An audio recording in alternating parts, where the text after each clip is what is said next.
I love using leftovers whenever I can, so here's a deep dish turkey pizza using leftovers. I start out by rehydrating that turkey inside some turkey or chicken broth.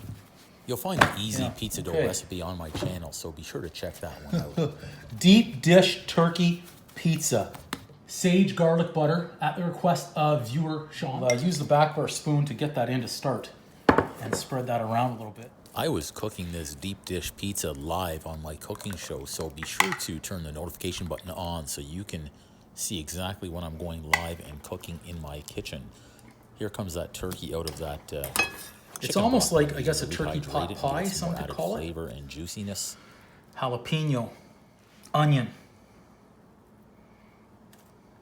You can certainly experiment with different types of options and toppings when you are cooking, especially with leftovers in your own kitchen. There's a remainder I've added in some of the sage that I chopped. A little bit of cheese to start. Butter. Okay. As I say, a little bit of cheese, but look at this that. Deep dish pizza, it's also loaded with cheese, gravy, and even cooked bacon. More cheese, and then in the oven it goes. Once this is cooked, I'm even going to top it off with some fresh homemade cranberry sauce. That easy recipe is also on my channel.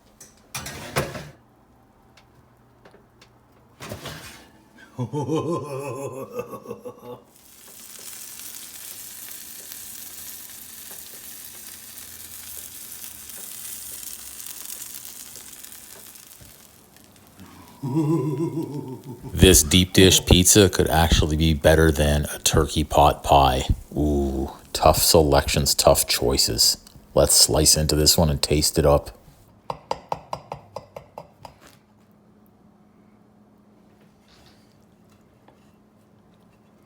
That's no flop in that one. That actually tastes pretty good. I'll give it a boom. Yeah, it's okay. But there's no flop. That's all that matters right now. There's no flop in my crust.